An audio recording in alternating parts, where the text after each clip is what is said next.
श्री कृष्ण कन्हैया लाल की जय। श्री निजानंद स्वामी की जय।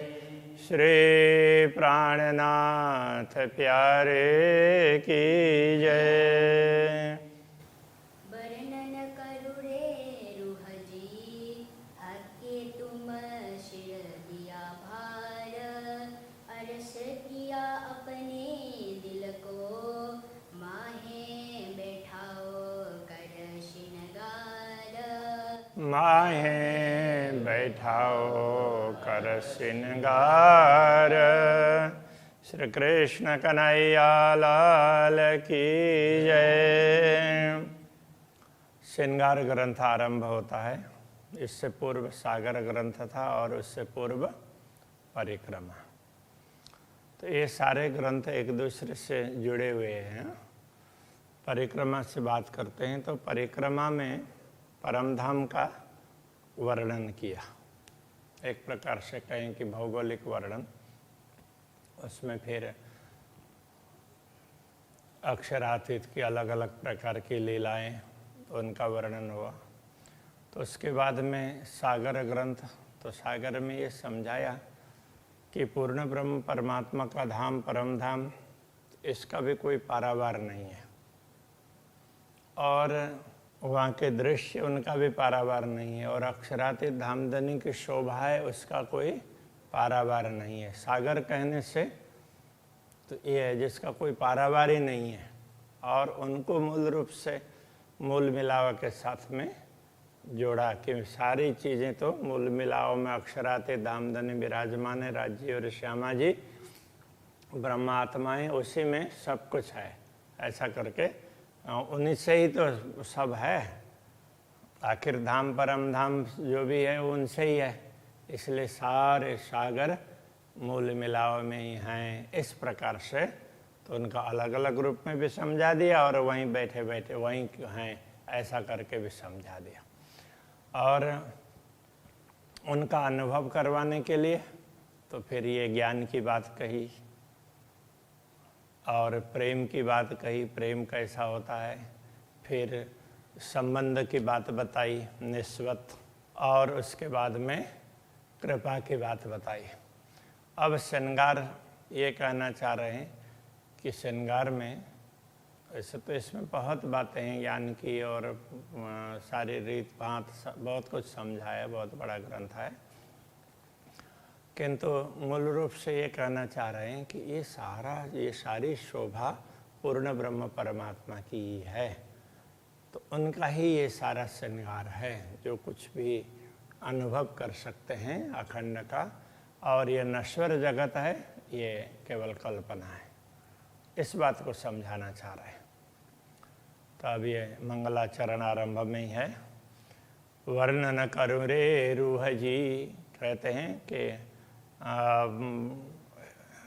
हे आत्मा तुम इसका वर्णन करो।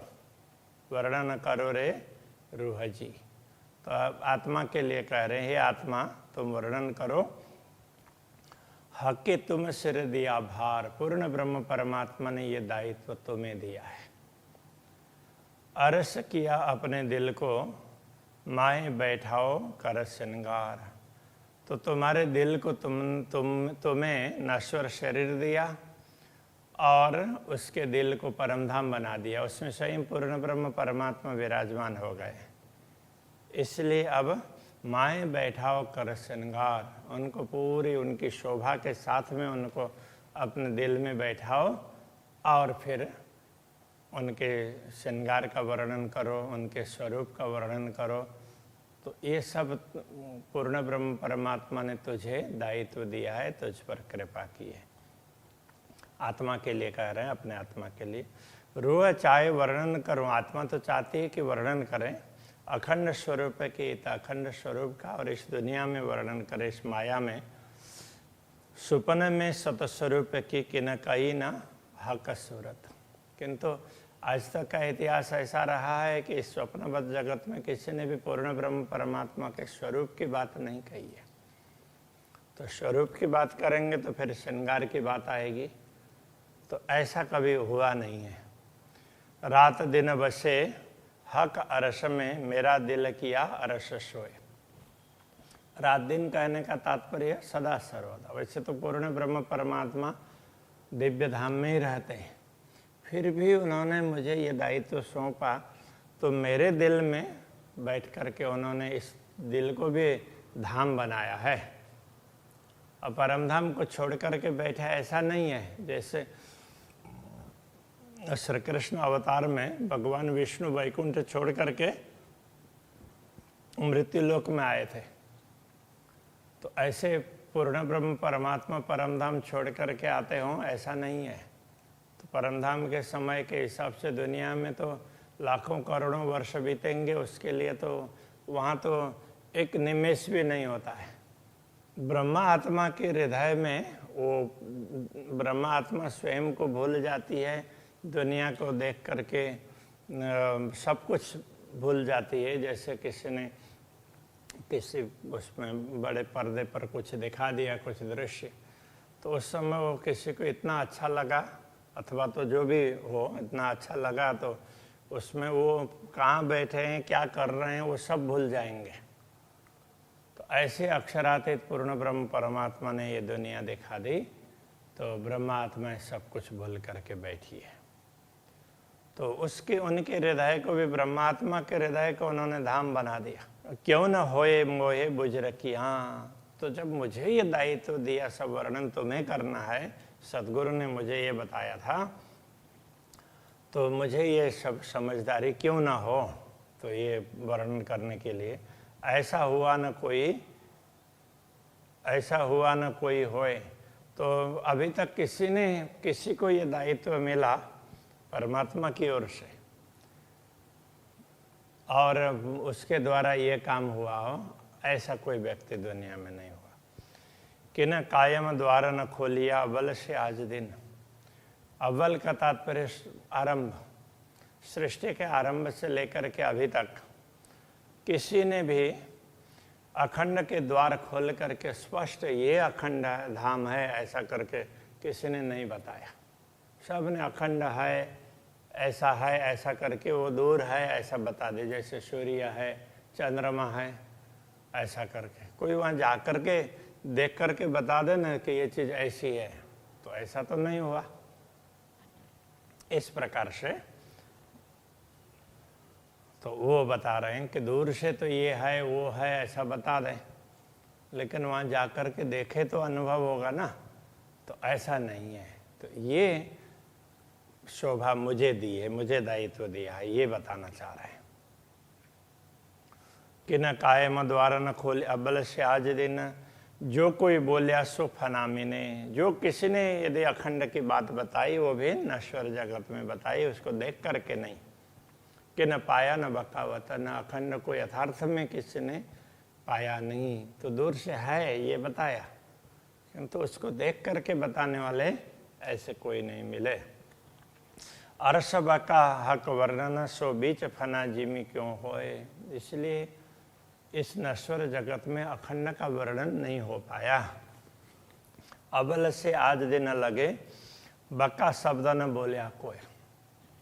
इसलिए सृष्टि के आरंभ से लेकर के अभी तक कोई भी अखंड की बात इतना स्पष्ट रूप से नहीं बता पाया। नश्वर और अखंड की तुलना करके बता रहे हैं, अंतर क्या है। ए चेतन कहावे झूठी जीमी, सो सब जड़ तो जान। इस नश्वर जगत में जो भी चेतन दिखाई देते हैं, ये यथार्थ में जड़ी हैं, इनको जड़ी समझ लो। जो थीर कहावे अरश में, परमधाम में जो स्थिर है, दुनिया में जो चलायमान है वो भी जड़ कहलाएंगे। परमधाम में जो स्थिर है तो उनको भी चेतन समझना चाहिए। परमधाम में हर वस्तु चेतन है और दुनिया में कोई भी चेतन नहीं है। कहने का तात्पर्य यह है, दुनिया जड़ी ही है, चेतन तो इसमें थोड़े समय के लिए आते हैं, उनका दृष्टि पड़ती है। ब्रह्मात्मा और ईश्वरी सृष्टि, उनकी तो दृष्टि पड़ी है, तो खुद तो चल करके नहीं आए हैं वहाँ छोड़ करके। और इसको, इस जड़ता को भी बढ़ाने के लिए जो चेतनाएं आई है वो भी अस्थाई आई है, मूल रूप से तो आई नहीं। तो दुनिया तो ये सब जड़ी है, मूल रूप से इसमें कुछ भी चेतन नहीं है। वो अस्थाई, थोड़े उस क्षण के लिए जो भी जीव सृष्टि आती है तो इस प्रकार से आती है। ये झूठी रवे से और है, और अरस में और नामत।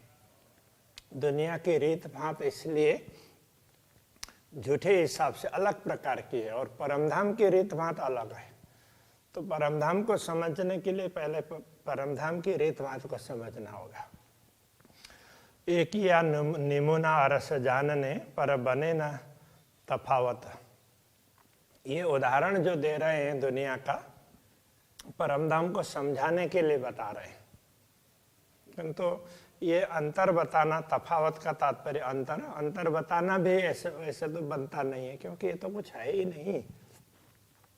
परमधाम के लिए तो दुनिया में कोई उदाहरण है ही नहीं, इसलिए तो ये अंतर भी समझाने के लिए बताया। वास्तव में तो इसमें अंतर बताने का कुछ होता ही नहीं है।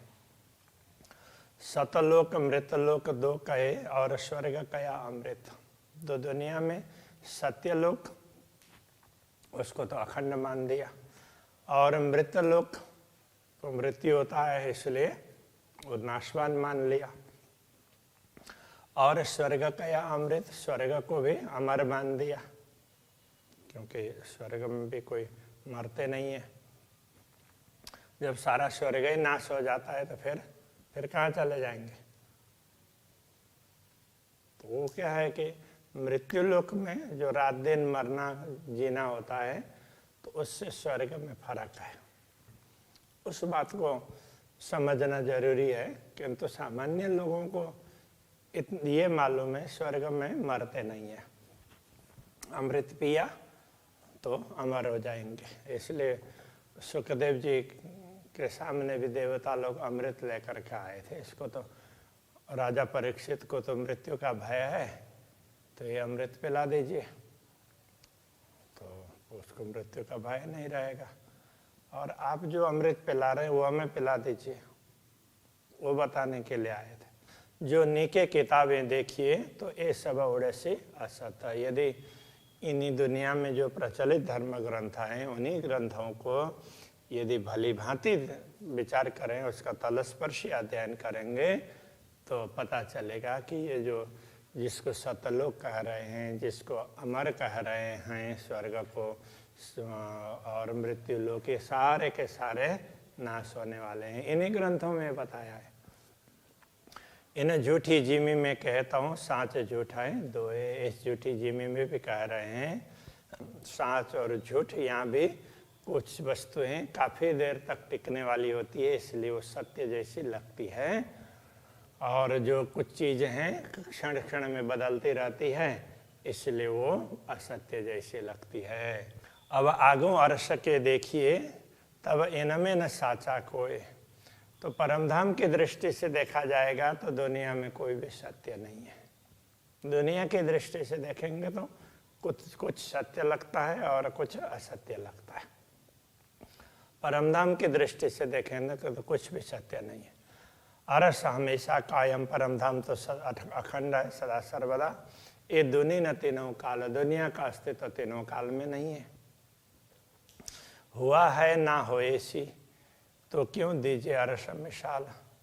तो न तो ये दुनिया, न तो इसका कोई उदाहरण दिया जा सकता है, ना हुआ है, ना होए सी, न भविष्य में होगा। इसलिए परमधाम के साथ परमधाम के का उदाहरण दुनिया में दिया ही नहीं जा सकता। तो अथवा तो परमधाम के लिए दुनिया का मिसाल का तात्पर्य उदाहरण दिया ही नहीं जा सकता। ये बारीक बातें अरस की इत दिल जुआ पहुँचे नाए। परमधाम की बहुत ही सूक्ष्म बातें हैं, गूढ़ बातें हैं, तो वहाँ तक ये दिल और वाणी नहीं पहुँचते, मन और वचन दोनों ही नहीं पहुँचते। ए हुक्म कहवे हक का इल्म हुक्म के माँ है। जो कुछ बताया जा रहा है ये पूर्ण ब्रह्म परमात्मा के आदेश से कहा जा रहा है, और ये ज्ञान है पूर्ण ब्रह्म परमात्मा के आदेश के अधीन है। सत सुख के स्वरूप में कई आनंद आराम, तो परमधाम के स्वरूप में कई सत्य सुख है। इन सार में कई सत सुख, सो मैं निर्णय करो निर्धार बोलते हैं ना, तो इसमें कई सुख है। तो परमधाम के स्वरूप में कई आनंद आराम, अनेक आनंद, जितना समझ लो पारावारी नहीं है आनंद का, शांति का। कई खुशहाली खूबियाँ, कई खुशहाली खुशियाँ खूबियाँ, ऐसी विशेषताएं। अंग छूटे ना आठों जाम, तो वो आनंद तो आठों याम तो दिल से छूटता ही नहीं है। अरस सबे है चेतन, परमधाम में सब कुछ चेतन है। हर चीज में सब गुण, प्रत्येक वस्तु में सब प्रकार के गुण मिलेंगे। सब न्यामतें एक चीज में कमी न माए कि न, किसी एक में भी सब प्रकार के गुण मिलेंगे। इसलिए कमी न माए कि न, परमधाम में किसी प्रकार की कमी नहीं है। इन झूठी जीमी में वर्णन सत्य स्वरूप को कहो न जाए, तो सत्य स्वरूप का वर्णन दुनिया में हो नहीं सकता। जो कबू कानों ना सुनी, जो कभी कान से भी नहीं सुना है, सो क्यों जीव हृदय समाए, तो वो हृदय में वो बात जीव के हृदय में कैसे टिकेगी। जो कभी सुना ही नहीं सुना होगा तो उसको कैसे स्मरण कर पाएंगे। ये कहना चाह रहे हैं, दुनिया की रीत से तो ये नहीं हो सकता। इसलिए ये लीला जाने सृष्टि ब्रह्म की, परमधाम की लीला तो ब्रह्म सृष्टि ही जान सकती है। जाए पहुँचा होए तारतम्य, उसमें भी वही ब्रह्मात्मा जान सकती है जिसको तारतम मिला है और तारतम को जिसने समझ लिया है।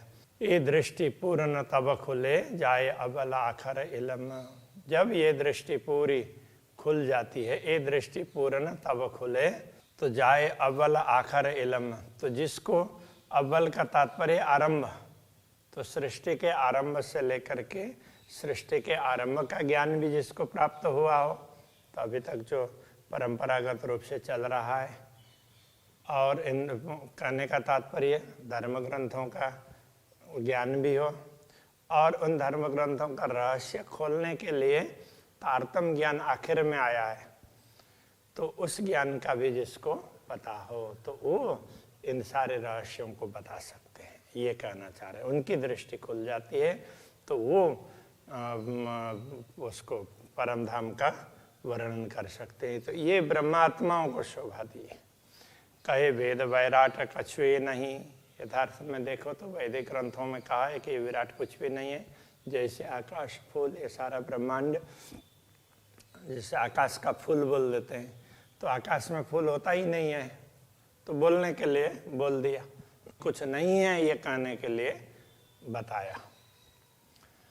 ये 14 तबक जरा नहीं, तो ये 14 लोक का भी कोई अस्तित्व नहीं है। ना कछु डाल न मूल, तो इसका न तो शाखाएं हैं, न मूल है, न कुछ है। श्री कृष्ण कन्हैया लाल की जय। ना कछु डाल न मूल, ना कछु डाल न मूल, कहे वेद वैराट कछुए नहीं, कहे वेद बैराट कछुए नहीं। जैसे आकाश फूल, जैसे आकाश फूल, ए 14 तबक जरा नहीं, ए 14 तबक जरा नहीं। ना कछु डाल न मूल, ना कछु डाल न मूल, ना कछु डाल न मूल। ना कछु डाल न मूल। कृष्ण कन्हैया लाल की जय। सतगुरु महाराज